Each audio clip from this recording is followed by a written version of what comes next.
यहाँ पर क्वेश्चन देखेंगे, दर्शाइए कि शून्येतर सदिशों वेक्टर ए और वेक्टर बी के लिए modulus of vector A into vector B plus modulus of vector B into vector A comma modulus of vector A into vector B minus modulus of vector B into vector A पर लंब है।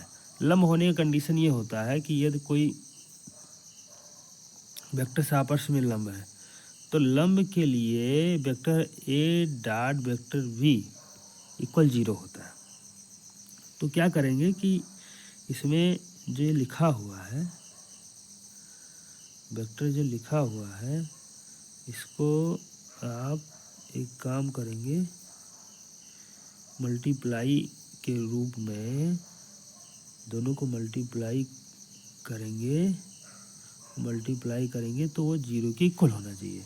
तो आप देखेंगे यहाँ पे ये जो बन रहा है ये वेक्टर ए हो गया इतना, और ये इतना वेक्टर बी हो जाएगा, ये इतना खंड वेक्टर बी हो जाएगा। तो ये वेक्टर ए और डॉट वेक्टर बी, तो यहाँ से आप देखेंगे कि ये ए प्लस बी और ए माइनस बी का रूप है, ए प्लस बी और ए माइनस बी का रूप है। तो इस प्रकार से ए प्लस बी ए माइनस बी बराबर क्या होता है, ए प्लस बी ए माइनस बी बराबर ए प्लस बी और ए माइनस बी बराबर हो जाता है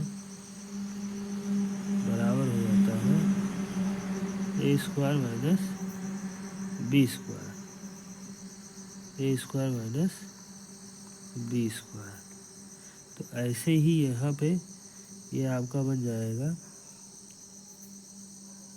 ए स्क्वायर, ये अंतिम में देखिए यहाँ ए स्क्वायर माइनस बी स्क्वायर, ए स्क्वायर माइनस बी स्क्वायर।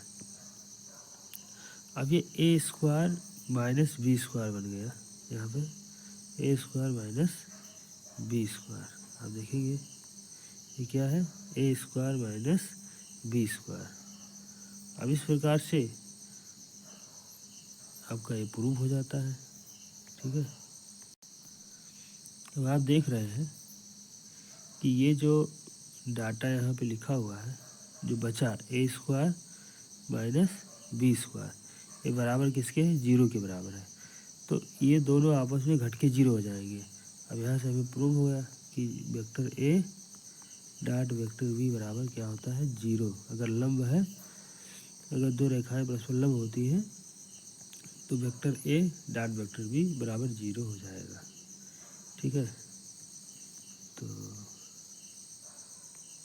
ये हो गया।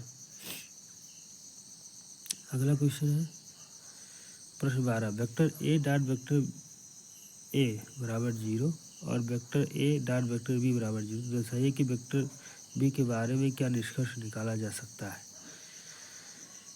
तो यहाँ पे vector A dot vector A equal 0 और vector A dot vector B बराबर भी 0 दिया गया है। तो इसका अगर vector A dot vector B क्या होता है, स्क्वायर हो जाएगा तो भी 0 हो जाएगा, यानी कि वेक्टर ए बराबर भी 0 हो गया। अब आप जानते हैं vector A dot vector B बराबर modulus of vector A dot modulus of vector B into cos theta होता है। वैसे भी कॉस थीटा बराबर क्या होता है, vector A dot vector B upon modulus of vector A अब into modulus of vector B, तो इसके इक्वल हो जाएंगे।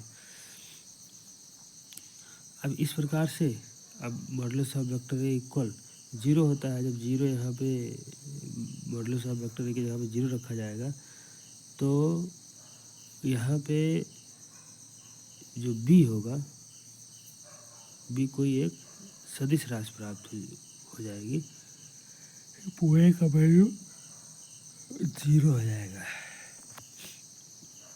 यानी कि तब वेक्टर बी कोई क्या हो जाएगा, एक सदिश राशि हो जाएगी। क्या हो जाएगी, सदिश राशि हो जाएगी।